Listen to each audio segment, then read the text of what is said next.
Honestly, like, maybe my favorite place to be alone. My bed, right here. This is great. I really like being alone Like, in in the the shower, shower. like a nice warm shower. Because I just get to, like, and I just sort of stand think, there and, like, let the there's water hit no me. chance I'll be, like, interrupted or distracted by anybody, and, like, the water is super pleasant and relaxing. Driving in the car on a sunny day with the sunroof up, the sunroof pulled sitting back, at the bench, looking and at the music water. really loudly, and open road with no other cars. I like it to be alone in the car and alone on the road, so no one gets in my way. Probably very open places. Anywhere with grass. Where I can see everything Anywhere that's around me. green. And it doesn't even matter that much if It's just a nice, peaceful place to do some thinking. nature or whether it's a place like this, as long as it's open. Because So I I think can know it's that- very magical. There's more books than in most places now, and they're all very loved. And you can sit by yourself and have your own little light, your own little It's a desk. great place to just sort of relax, take everything in, and sort of get away from everything.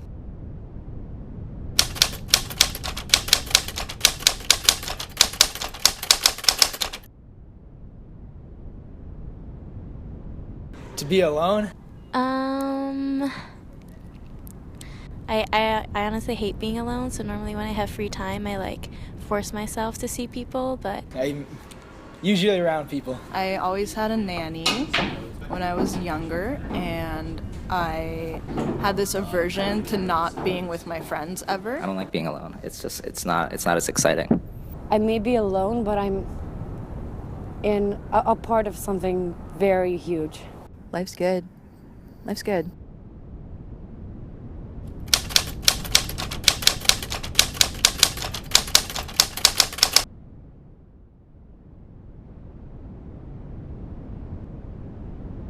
It probably Wow, I wasn't don't that know. long. No more than a day.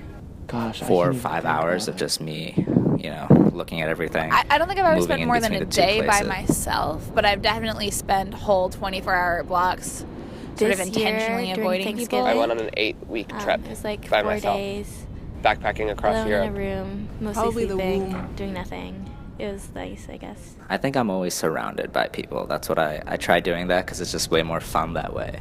I think I was interacting like with other people constantly, but I was very much on my own. Yeah, I mean, it just depends on whether or not I count people who aren't my friends as, like, people, whether or not you're still alone. Because I feel like you can be in a crowd and still be alone. I've never been on my own completely. I don't know. Maybe it's something I have to do in the future. It's probably part of growing up.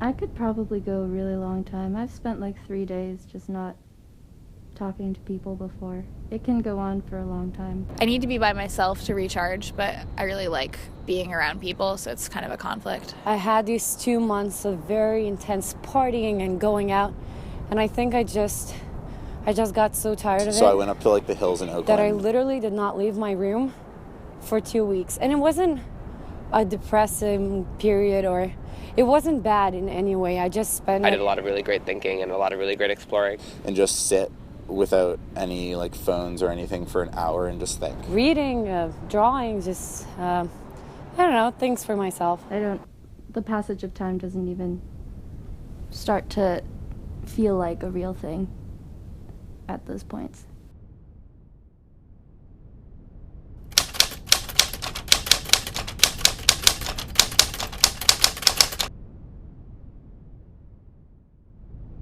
I feel like I miss most. I'm terrible with picking favorites. I feel like missing somebody the most, like picking a favorite.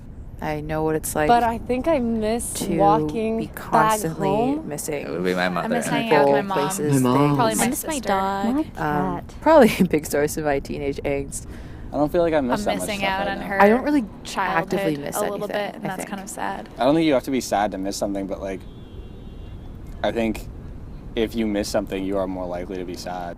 Missing something just makes you not really relish your present, I think. And I think more than anything, I realize that that's important, is not missing out on what's right in front of you, because you're just going to end up missing it in the future or past anyway. So Maybe not necessarily sad, sad isn't necessarily the like right word, but like lonesome or something.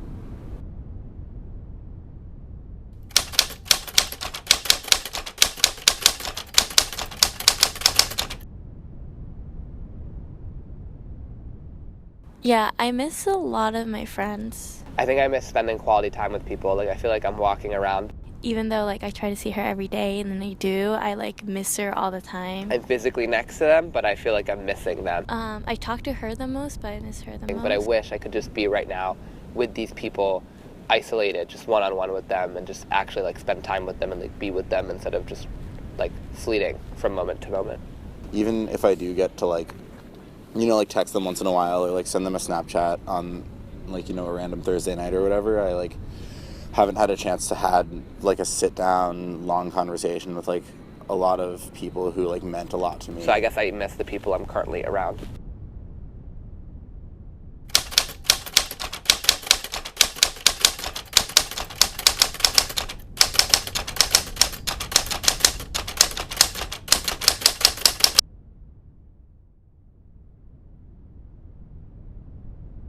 Home. Family. Japan. Oakland in the Bay Area. Kanagawa. Community, family, My Washington, dog D.C., and my Brown. parents. My boyfriend. Home is just people.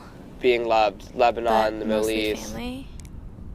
Food. Really Chinese good food. Lots of good Chinese food. Where you poop most comfortably too. Sitting next to the fireplace in winter. Sunshine and all of my friends from home. A dorm doesn't feel like home in the sense that I want it to, but this whole area is very much home. Yeah, and coziness. Just like centeredness and peacefulness.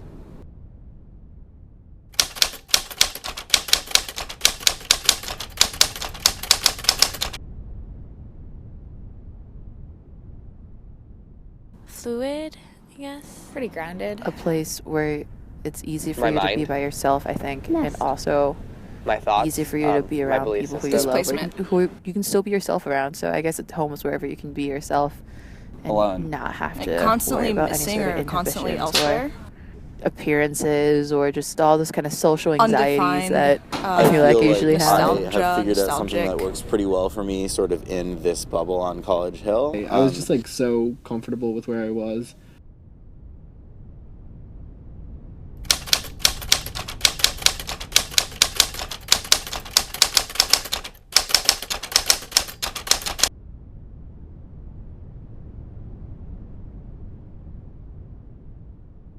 White. It's like clear, like white. Like from white, it becomes like reddish. Probably like a deep on the maroon. outside. Like a Not dark quite red. red. For me, it's more Maroon, dark warm red. colors than cool colors. Like a Little deep drops of Sort of orange, this like red, maroony orange, red. I guess yellow bricks. around. Really just kind of I like the this color. of cream bricks. brown color, and the outside of my old home used to be brown. Yeah, just brown. Blue, Green? but not a dark blue. I don't know almost why said I blue. Just because I don't know why. I don't know. It Blue. would have been blue. And it'll always be a blue sky. But then like you know, what I think it is green. Green. I guess maybe green, It's really woodsy. but because I spend a lot of time like and you're just sort of lying going down on in the grass hikes and in looking up, forests that when I'm color. back home. That color is what I think of. It is like such a weird, diverse place that I feel like it's not totally fair to like pin it to one color. Like it's the type of place that When you're really using watercolors and you're like embraces the dropping, rainbow dripping in like on every possible the way. paper or canvas or whatever, it's kind of like that.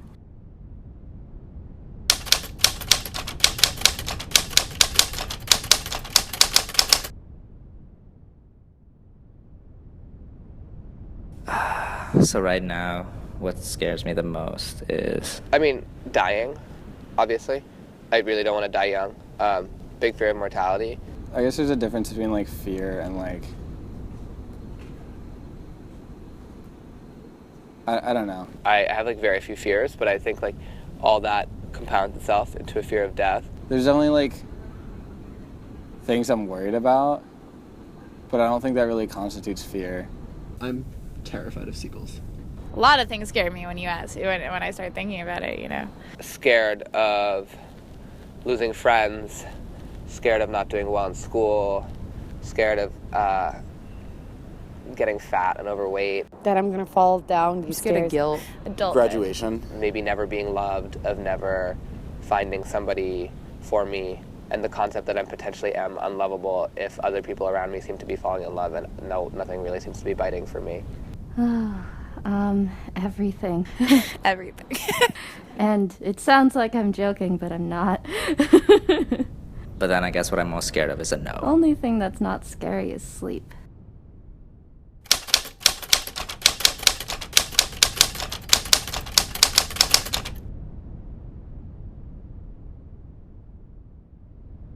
Like, I don't think you really have to be scared all the time, you know? I don't know. I feel a little directionless, which is kind of scary. Yeah, just not knowing where I want to go and if what I'm doing is going to take me there or not. Uncertainty, definitely. I don't know. I don't really have any idea what I want to do once I leave school. And I guess My the future. future, like, Don't what am know I what doing that's gonna or become. Not knowing if all this shit I'm doing that oftentimes feels really useless in the moment will have any meaning or payoff, or if like I should completely be doing something I'm very bad else. at making decisions, and like oftentimes I'm scared of making the wrong one. Doing or making mistakes out of carelessness. what I'm going to end up doing with my time is a total mystery, and like where I'm going to be. Just try not to fuck up, I guess. I don't feel like I said anything conclusive, but I also don't feel like I want to keep talking about it. That's it. That's life.